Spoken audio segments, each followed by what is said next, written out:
thank you so much for coming, and thanks especially to those of you who came from so far away.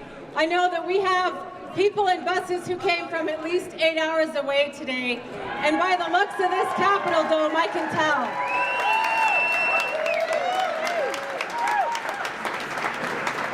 Welcome to Helena, welcome to the Montana State Capitol, and welcome to the 2019 legislature. Today we celebrate our public lands, and I want you to make it loud and clear so that every legislator, every lobbyist, and everybody else in this building knows exactly what our priorities are.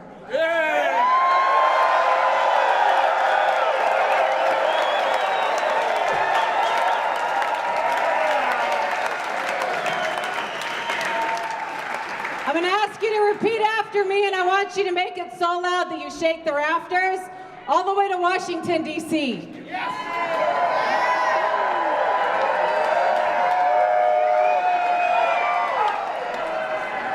All right, here we go. Keep public lands in public hands. In public hands. In public hands. Keep public lands in public hands. Keep public lands in public hands. Keep public lands in public hands. Keep public lands in public hands.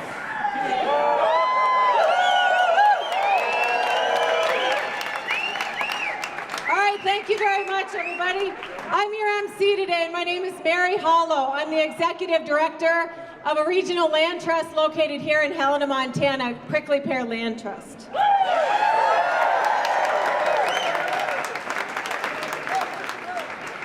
Prickly Pear Land Trust gets to celebrate this year 20 years.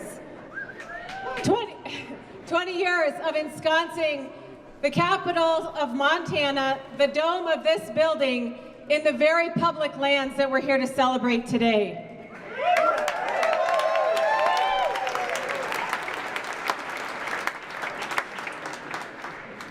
Every time you drive up Montana Avenue, I want you to think about that, and I want you to look up at the dome and recognize that what you're looking at is not just the dome of the capital of Montana, but the public lands that each and every one of you every day are making possible in this state and throughout the nation.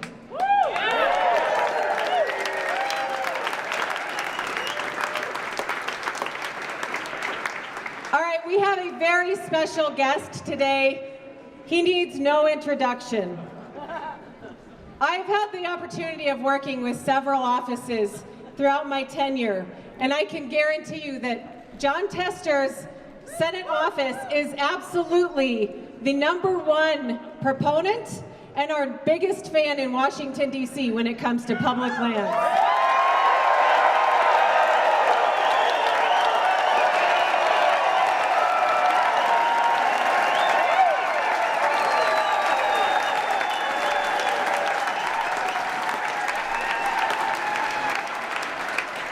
From the day that John stepped into the office of U.S. Senator and today as our senior U.S. Senator, put your hands together and help me welcome Senator John Tester.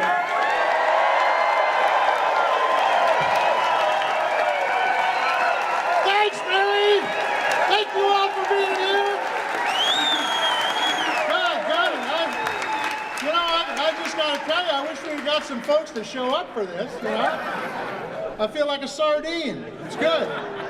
It's good to have you all here because, how'd that saying go again, Mary? Keep our public lands in public hands. All right, yes. So you guys know the statistics. I'm going to say one, and I want you to say the second one. I want to see if you've been paying attention. Our public lands power $7 billion a year in Montana's economy. How many jobs it create? How many jobs? Lots and lots. 73,000, okay? So, there's your statistic. Where's Peter Johnson at? Peter was over here. Peter, you still writing for the newspaper? You're not? Damn it. Well, tell your friends who are still in the business, $7 billion, 73,000 jobs, okay? Now, I'm going to tell you that And we are here because there are folks out there that want to sell this. Now, and not just no, but you got it. And in fact, there happens to be a political party in this state that is part of their platform is to get rid of our public lands. I'm telling you what, it needs to be taken out. That's right.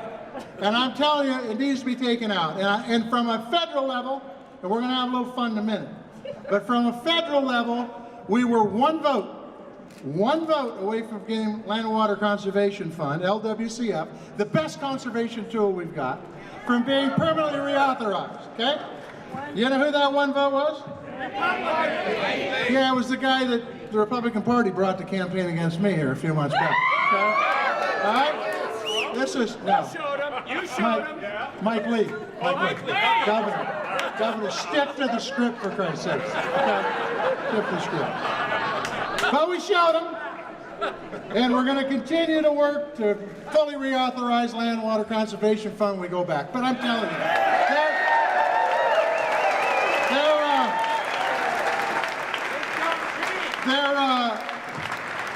there's probably not a lot of folks in Washington, D.C. that I serve that are watching this. So I'm going to bring Robin Madison. Robin Madison, where you at? She's right there in front of you. Right in front? You got to turn around, Robin. Because we're going to make a little video that we're going to send back to my friend. And it's going to be pretty simple. And since we've got 3 floors, you guys up there? Yeah? Is there anybody across the same way? No? You guys are going to say L. You got it? It's pretty easy. You can even make the YWCA thing if you want. On the second deck here, you're going to say W. Can you handle that? Can you handle that? And now I'm going to part the masses right here. Right here?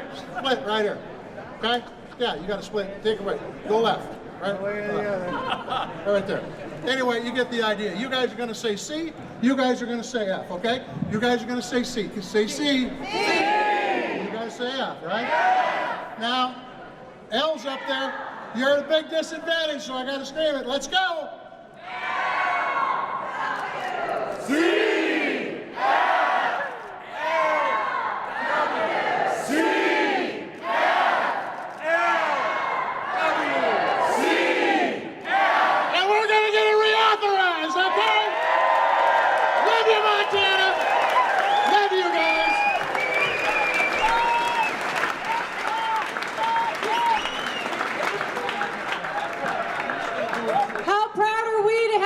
Senior Senator from Montana.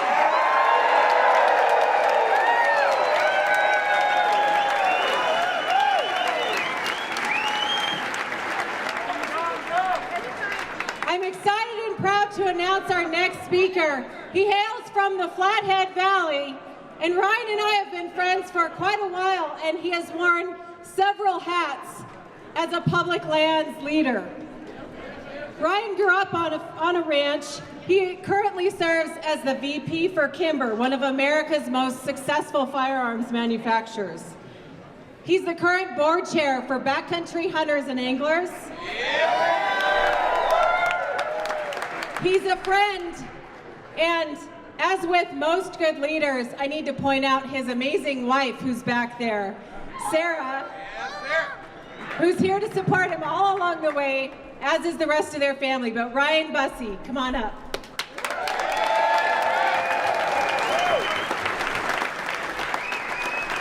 I gotta say, I didn't know I was coming to the Montana Badass Convention.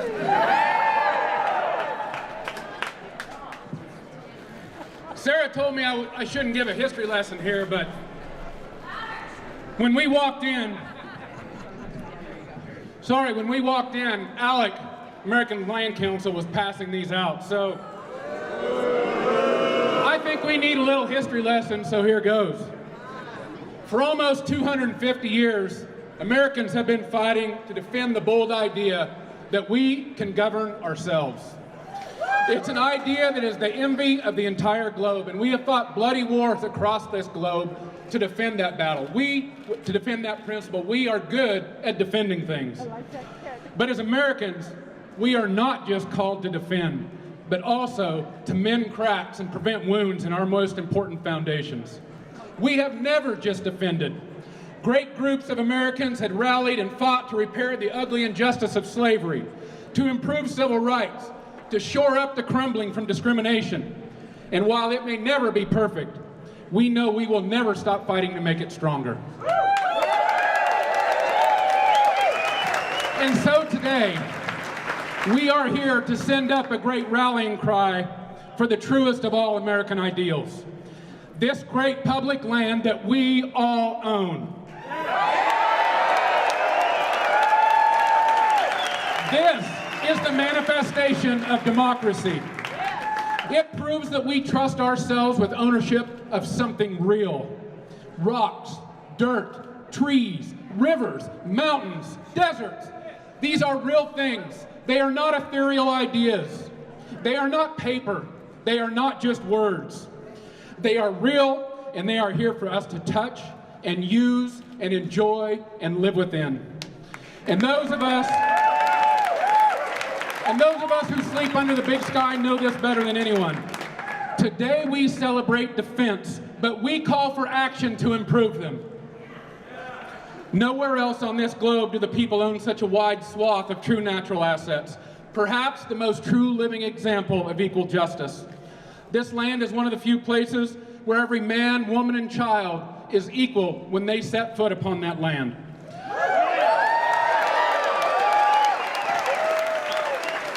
And as my hero, Teddy Roosevelt, reminded us, this country will not be a good place for any of us to live in until we make it a good place for all of us to live in.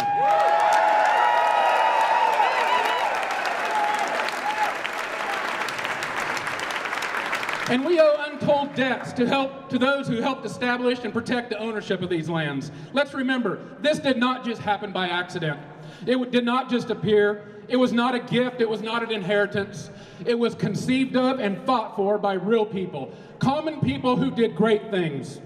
They had names like Muir and Roosevelt and Abbey and Udall and Mansfield and Metcalf. And they now have names like Posowitz and Newberg and Tawney and Tester and Bullock. And I have seen with my own eyes what real people like you, with all of your names, will do when our ownership is threatened. Like past generations who fought to protect our freedoms, you have laced up your boots and showed up to defend what belongs to all of us. I have seen you vote and protest and write and contribute and join and tweet and lobby and run for office. And I am here to say thank you. Someday, many of your names will be added to that grand list of public lands patriots. And we all know that Montana is not just a random place. It is the last best place. We are incredibly blessed to live and prosper amongst these public lands. I have spent a professional career in the outdoor industry, selling equipment that is used in and around our public lands, employing dozens of good people who do the same thing and contribute to our communities. These lands have been the professional magnet for me, for the people I work with, and for tens of thousands of other people in this state.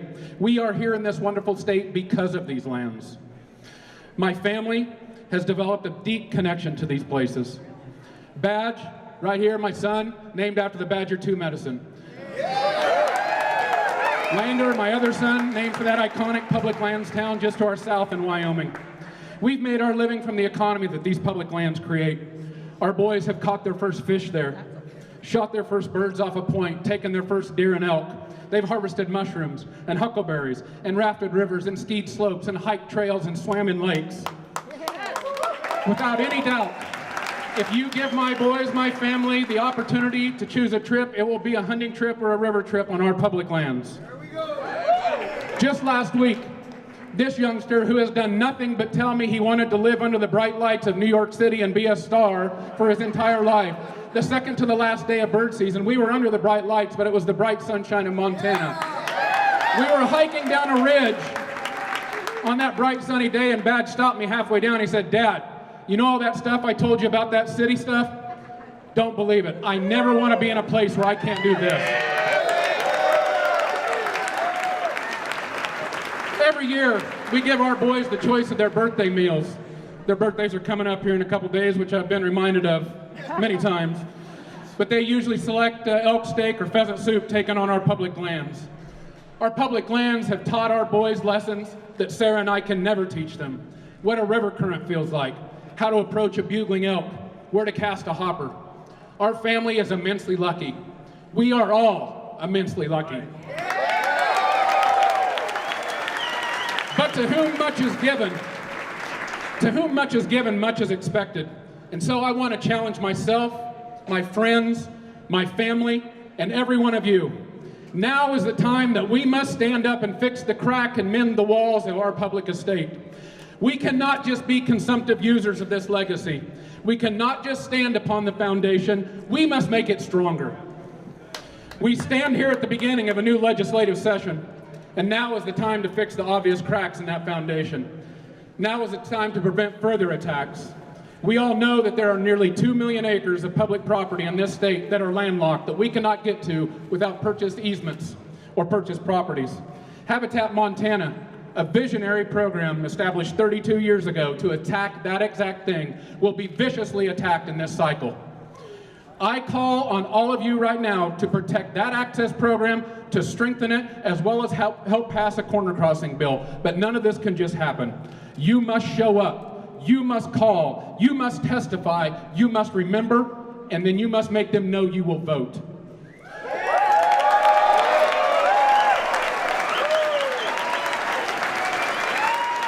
Even with your impassioned defense, there are still those who wish to strip ownership, transfer control, block access to roads and trails with illegal gates. There'll be a bill introduced in this session to increase penalties for this blatant theft.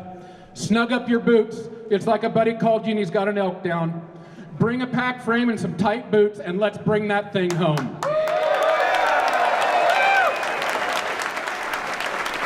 And we must not waste time celebrating our success, because as we let down our guard, new battlefronts are launched without notice. Bills that strip protection from our last wilderness areas are jammed onto us with no opportunity to comment.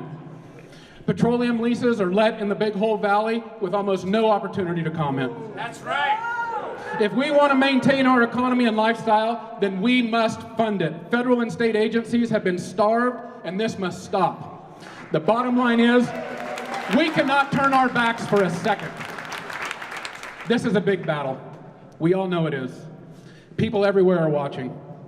I've been fortunate enough to travel this country, and I'm here to tell you, governments in every state, people in every state look to Montanans to lead on public lands. What we do in Montana is bigger than us, and it's bigger than our state. We set the course for the rest of the country. We are being called to lead. Leaders do not shy from battles, they run to them. They do not need to be told what's wrong, they find it and they fix it. I know you will do it. Just step up and make the calls and lobby and vote and organize, and like you are doing today, rally.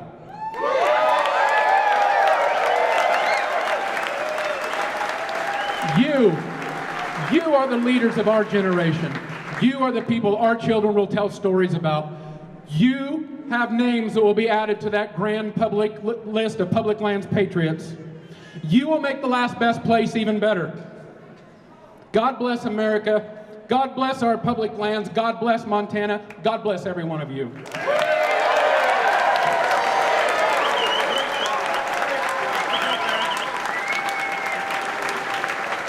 Thank you, Ryan, and thank you, Badge. And thanks to all of you for helping grow leaders like Ryan in our public lands arena, right? Yeah. And here's to the next generation of leaders. I had the pleasure of meeting our next speaker when she was about 18 years old.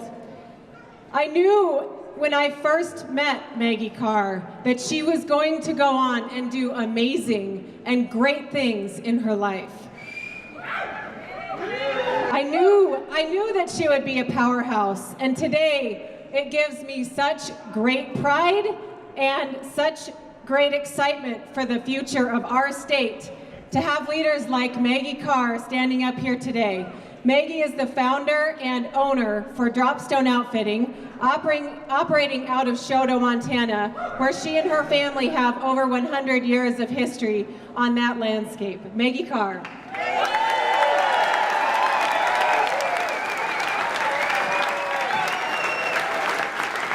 Wow. This is awesome. Absolutely awesome. You know, for someone who spends most of their life outside and away from big crowds like this is not exactly where I expected to find myself. That being said, this is one large group of people I am very happy to be spending time with. And talk about a cause that is worth getting excited about. Who else here thinks this is worth caring about?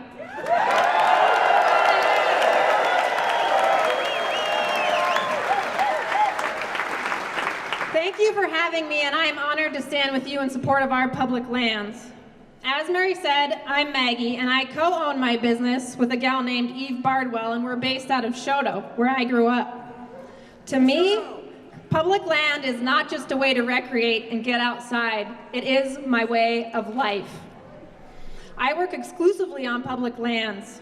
These lands have been fundamental to my upbringing and the way that I think about the world.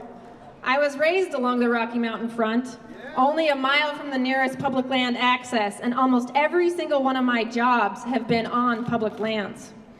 At times, I have taken them for granted. I think we probably all have, because it seemed so basic to what I had built my life around. In the last 5 years or so, I have felt that foundation shift, and I have realized that there are threats to public lands, and these threats hit me hard, not just because I love these areas, and I do, we all do, but also because it is a threat to my livelihood.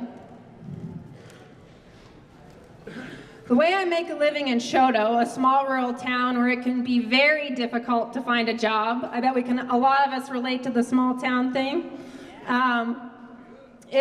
We take folks on stock-supported hiking adventures in the Bob Marshall Wilderness. Woo! Yeah, the Bob Marshall! We spend our summers hiking and packing mules through some of the most scenic, remote, and vast public land areas in the lower 48. It is the hardest work I've ever done, and I love it. Even if I have to fix a few blisters along the way, or a few hundred blisters, or a few thousand blisters, we have the awesome opportunity of showing our guests the beauty and the wild and the grandeur of their own public lands, which they might not otherwise have been able to see. And many of them have told me that spending a few nights... What? What was that? Who said that? And many of them have told me that spending a few nights camped out underneath the stars has only enhanced their appreciation for these lands.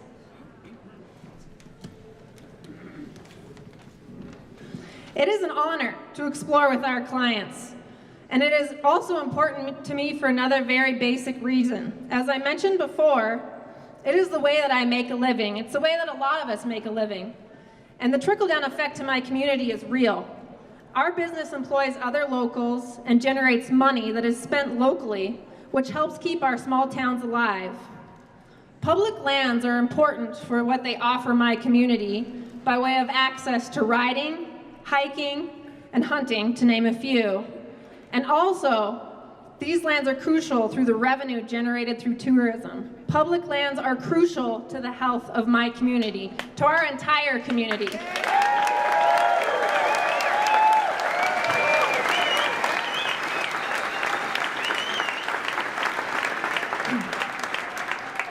In the last 2 years, Outfitter and Guide Services was the 4th largest category for all out-of-state spending, bringing in hundreds of millions of dollars. Outfitter and Guide Services are 4th, only to the big 3. That would be fuel, food, and lodging. Hundreds of millions in Outfitter and Guide Services represent a lot of people who have accessed our public lands. And we've got a great state, folks, and people, resident and non-resident alike, want to explore it. It's good for local economy and great for public lands.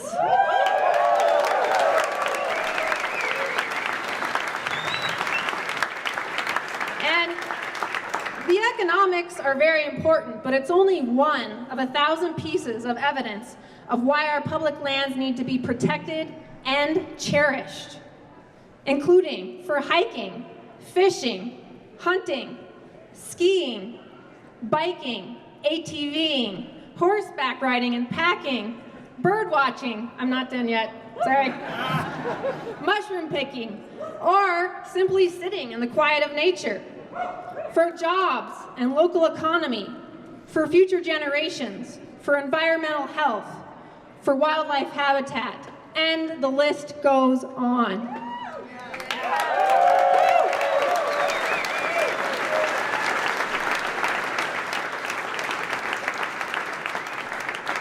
I think we all can agree that the legacy of public lands in the United States is a great honor that we have as citizens. And it is a great honor of mine to work in the Bob Marshall, one of our most wild and revered wilderness areas.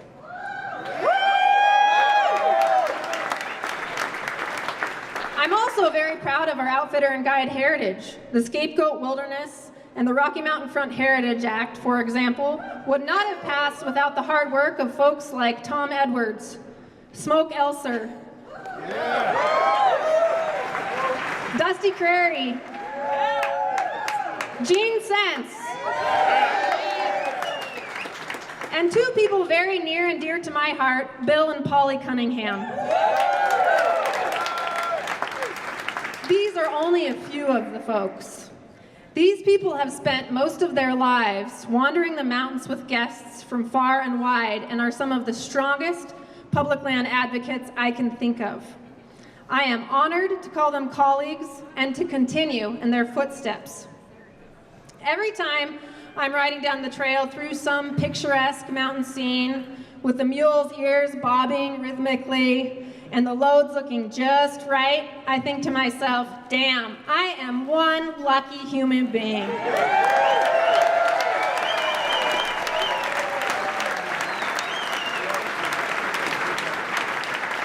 This landscape is so incredible, so immense, so wild. And it is remarkable that we all own it, every single one of us, regardless of wealth or status. And this is a privilege that we cannot take for granted.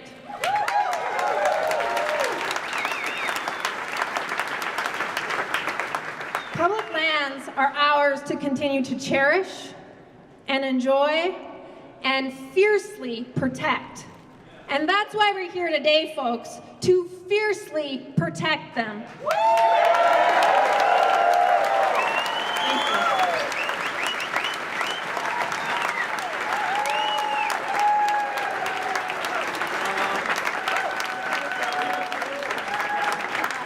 Thank you so much, Maggie Carr.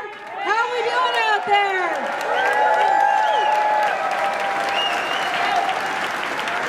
Hey, I just noticed a sign I want to point out. Sanders County, baby. You guys drove a long ways. All right, our next speaker I'm really excited to have here. Dr. Shane Doyle is a member of our Crow Nation.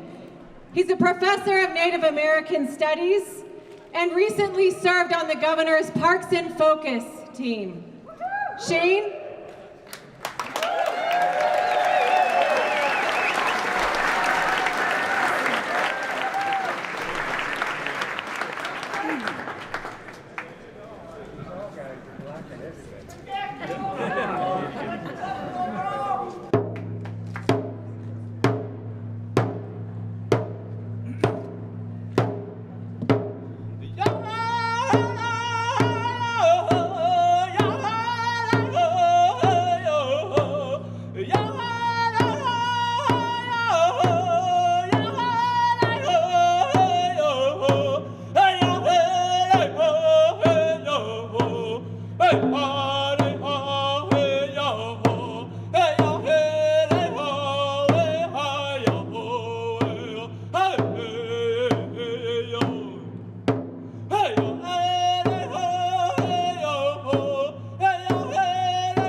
I only skidded out once, so thanks for not giving me a hard time on that. Mike forgot my lemon water. Was supposed to have a little bit of shot of that before I came up. Anyway, what an honor to be here. I just want to thank everyone for inviting me. The Montana Wilderness Association, our honorable guests here, Senator John Tester, our governor, lieutenant governor, just everyone, and all of you. By the way, that song was for all of you.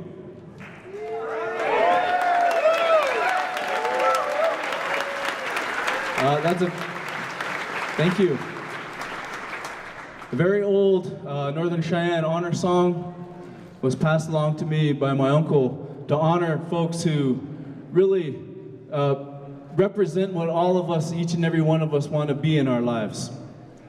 Straight, true, high-minded, big-hearted, compassionate human beings that are not afraid to work hard and say what they believe is right. And so, I want to thank you. Again, my name is Shane Doyle. In Opsalaga, my name is Chilipkalia, means Old Buffalo Bull. And I brought my daughter with me today. She thought she was going to be at home watching SpongeBob, but instead she's here in one of the largest sweat lodges I've ever been in. Told Mike, somebody open the door in here. First round's over. This is my daughter, her name is Ruby, and in Crow, Salaga, her name is Biachigada, a pretty woman. So I'm glad she was able to come with me. She drove for me while I texted and helped write up this speech. And I got here and I thought, well, you know, the first place I gotta go is get a donut. And so I went to the Dirty Dozen, quite a good shop. Yeah, shout out to Dirty Dozen. Been drinking coffee all morning. Boy, I better run in here and use the restroom real quick. And there on the wall, written in Sharpie, for a good time, call your public lands, it said. Whoa, this is the right bathroom for me.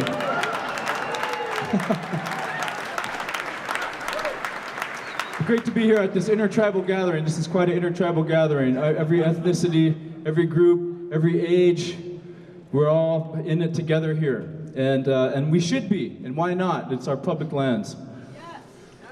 And I have a great deal of love and in my heart for the public lands. I wanted to tell a little story about our last great chief of the Crow Nation. His name was Plinikoos. But before I do that, I want to acknowledge the Pagan, Salish, Cree, Kootenai people who call this their homeland.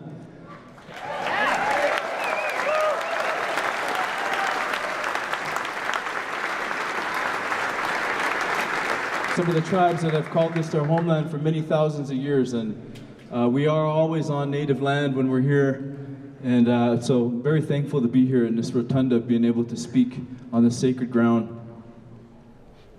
Back in 1859, when Montana was still filled with a lot of animals and not that many people, there was a 9-year-old boy named Plinikoos, who was encouraged by his elders and 3 of his friends to go high up into Ohawapia, what the Crow people call the Crazy Mountains, to fast for a dream. He spent 4 days in the Crazy Mountains fasting on Crazy Peak. After 4 days, no food and water, still didn't have a dream, so he cut off the tip of his index finger on his left hand, banged it against a rock until finally he was able to fall asleep and have his dream.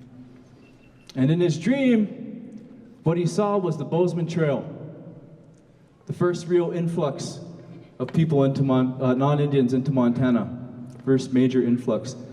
And when he came back to the camp and had his dream interpreted, he was told by elders what his dream was trying to tell us, which was, we're never going to make war against these European Americans. That's the wrong move for us. In fact, we should work with them, try to negotiate with them, do the best we can to be trustworthy friends to them, so that we could all benefit mutually from a respectful relationship. And ever since that time, my tribe has followed that advice, followed that vision that came from Crazy Peak. And we've benefited substantially from it. And every time I drive along Interstate 90 over there by that great state park prairie dog town, and I can see that windsock blowing there over by Big Timber, I always like to take a look up at the crazy mountains and think about how important and sacred that place is to each and every one of us. And we may not even know it, but the impact that it's had on each and every one of us, our lives, those of our ancestors and of our children. And thankfully, for public lands, I can take my daughter, my other 4 children, my wife, my extended family, and each and every one of us in this building can go into those crazy mountains. Because most of them, at least half of those mountains, are owned by us, the public.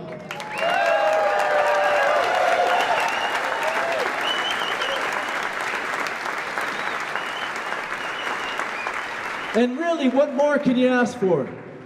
What more could any of us ask for than these incredible treasures of public lands that we have? We could ask for more, that's right. Good answer. You're hired. I love it. Yeah, we do need more public lands, but our number one priority right now is protecting the ones that we have. Making sure that we don't have any threats to them. You know, Montana, we've had our great speakers here before me did a tremendous job of describing just the beauty, the natural beauty of Montana. There's really no place like it in the world.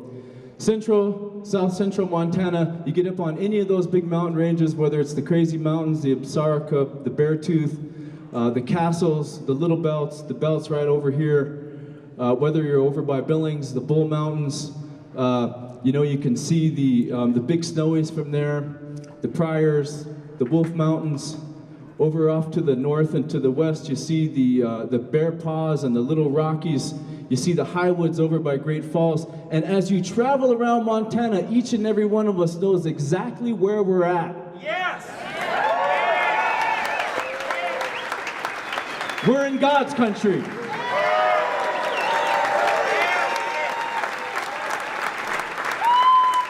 And like, you know, Abraham Lincoln had a few great quotes. One of his best ones was, "God must sure love poor people because he sure made a whole bunch of them." And I had, you know, I mean, when you're thinking about the folks who live here in Montana, my relatives and the people who I grew up with, we're poor. But we're so rich with the natural treasure that is this place. We wouldn't trade our lives for anything with anybody.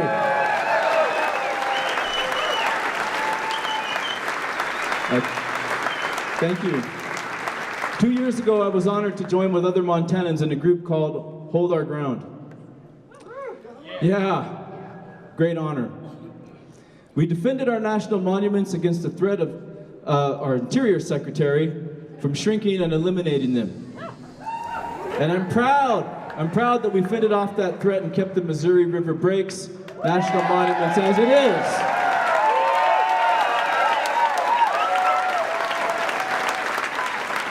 Unfortunately, my relatives in the Four Corners region were not as fortunate.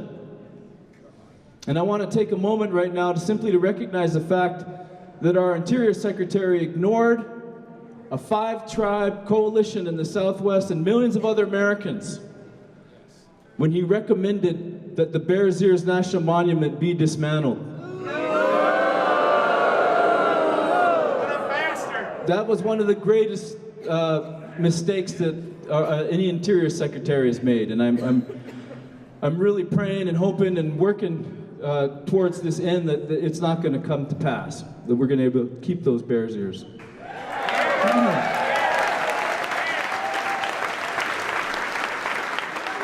Again, as a historian, as a tribal member, I think back about those old timers, and Plenty Coups comes to mind. If you were around today, would you be a champion of public lands?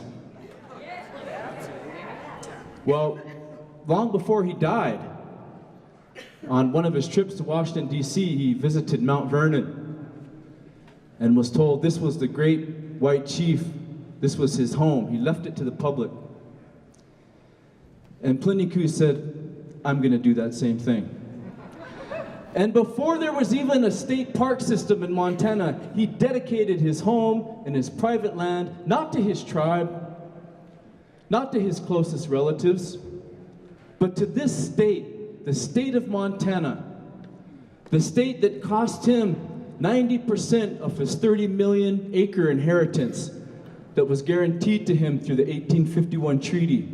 Despite all of his losses and all of the suffering, he still dedicated his last remaining piece of ground and his last remaining piece of property to public domain. What a leader! What a great American, what an incredible Montanan Plenty was. And I think he's looking down right now, very happy at this incredibly charged atmosphere in this room. How could anyone not be completely taken with the electricity, with the fortitude, with the determination in this room right now? I'm just taken aback by it. I want to thank all of you so much. And one last final word here. You know, I had the privilege of serving on our Distinguished Governor's Parks and Focus Commission last year. And what a great experience. There were some incredible people. Yes, thank you, Governor, for setting up that commission. And we took a year, some very careful, considerate, thoughtful recommendations, bipartisan. And I'm urging our legislature to take a look at the recommendations that our commission has come up with and to help implement them.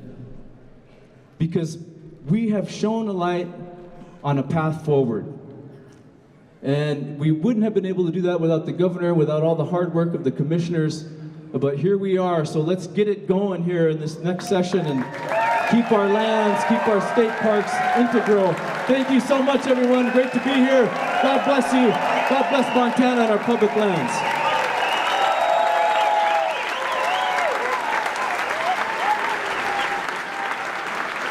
Thank you, Shane. Our next speaker, and he's our last speaker, he also needs absolutely no introduction. He is one of my absolute favorite people to introduce, especially on this issue, because he gets so fired up.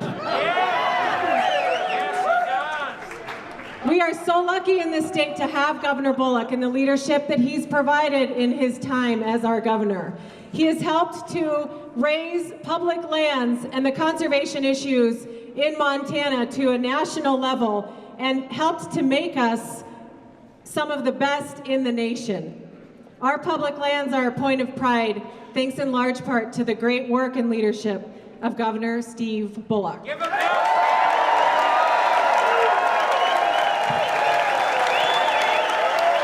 Thanks, Mary. Thank all of you.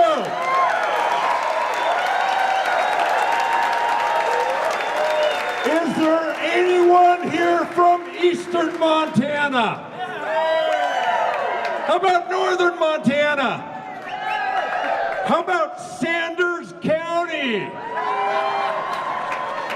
Thank everybody from all corners of the state for coming out today. This sure as heck isn't the first time that we've gathered in this rotunda to celebrate, to reflect, to commit to the next generation. And guess what? This time, there's a lot of reasons to celebrate. With over 3,000 bills already in the legislative hopper, over 3,000, not a one of them is trying to attack our public lands or take them away from us so far.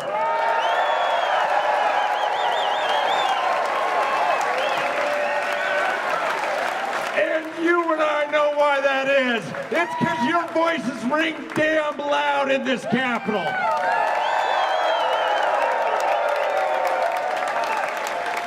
We all know we're not in the clear yet. We never know what could happen with some of these draft bills. So each and every one of you need to make sure that your voice is heard by everyone in this legislature, everyone in this building, and make them know that these lands belong to all of us and not them.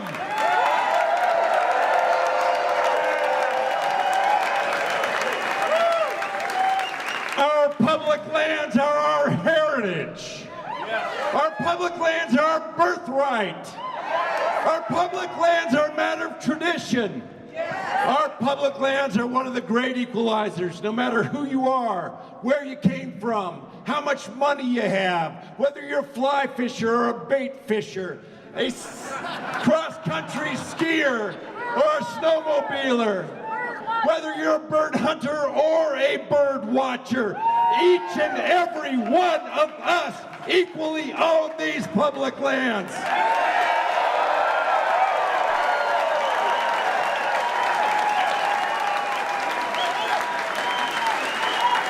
And it's more than that, they're also an economic driver.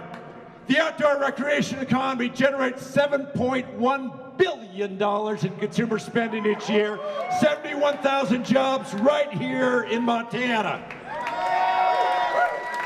We have 12.5 million visitors each year to our state. I've said it before, and I'll say it again, they ain't coming for our Walmarts. They can do that at home. They're coming for our world-class hunting, our fishing, our recreational opportunities, our one-of-a-lifetime encounters with wildlife. They're coming for our clean air, our clean water, and our wild places. And all that they come for, we must never take for granted. Because with this land also comes great responsibility, a responsibility that I know each and every single one of you that showed up today stand by my side to support.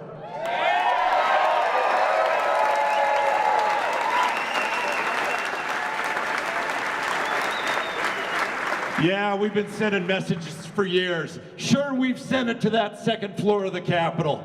We've sent that message the entire 2,150.8 miles between Helena, Montana and Washington, D.C. And they've heard our message.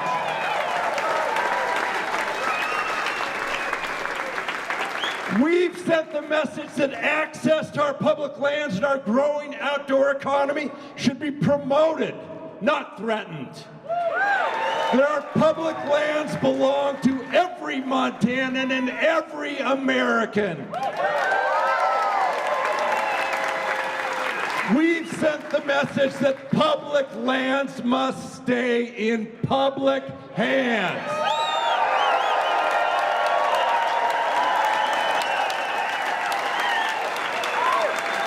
But make no mistake, attacks on our public lands are real. We must continue to speak with one loud voice to protect them.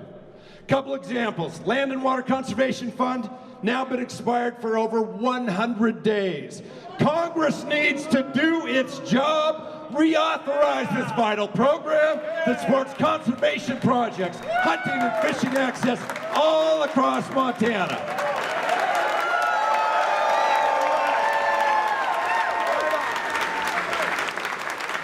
Speaking of Congress, we're in the middle of a reckless federal government shutdown. Come tomorrow, it'll be the longest in our nation's history.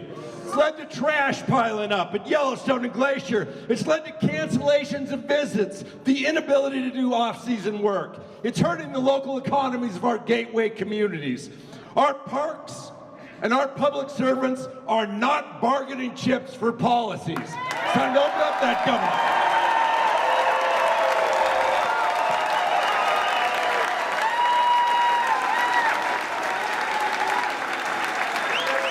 Look, and even without that shutdown, our outdoors are facing unprecedented threats from increased visitation, growing communities, ailing infrastructure, and the obvious impacts of climate change.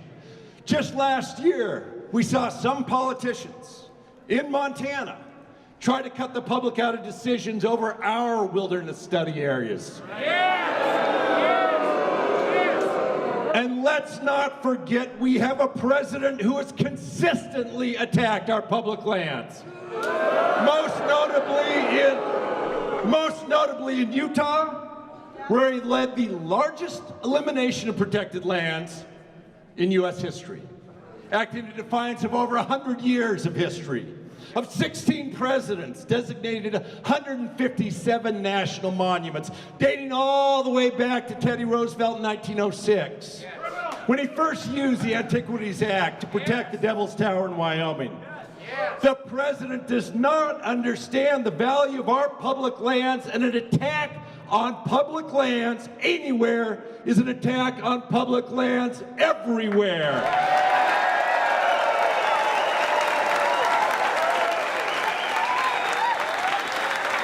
It flies in the face of who we are as Montanans and who we are as Americans. So don't kid yourself. The threats are real. We have to continue to build up our voices, to be even louder. So when those misguided politicians try to threaten our public lands, they can't break through your noise. And it's not just playing defense. Think of the opportunities to build the trails and open spaces that'll expand the reach of the outdoor economy to downtown main streets all across our state. Think of the ways that we can ensure our public wildlife can coexist with our private working landscapes, or the need to secure access to the over 1.5 million acres of landlocked public lands.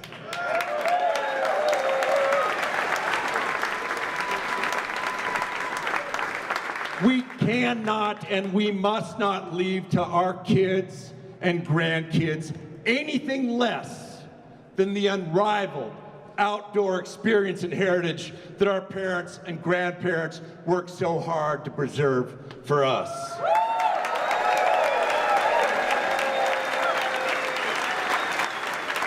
We cannot and we must not let anyone or any corporate interest try to transfer or sell off our public lands.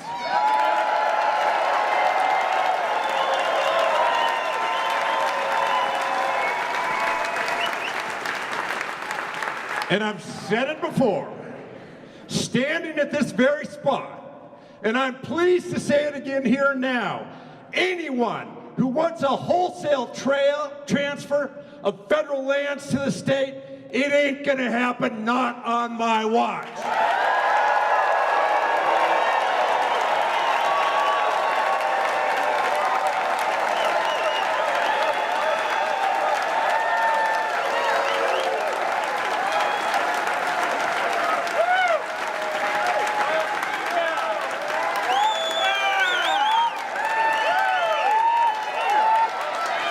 And what those folks damn well better realize, those who want to transfer our lands to the first step of taking them out of public hands, they better look at this crowd, they better hear your voices and realize it's not just not on my watch, it's not on our watch.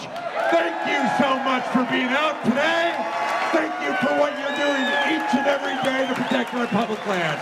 Thanks so much.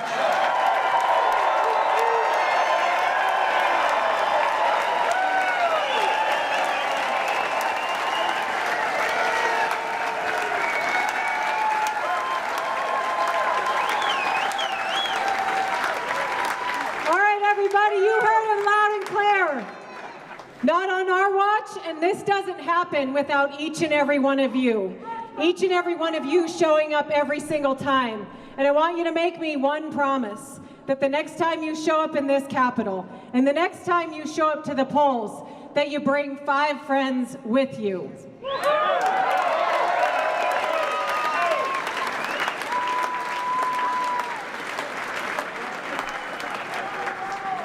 We're going to start this rally or end this rally just the way that we started. We want to make it loud and clear in this building and all the way to Washington, D.C. Keep public lands in public hands. Keep public lands in public hands.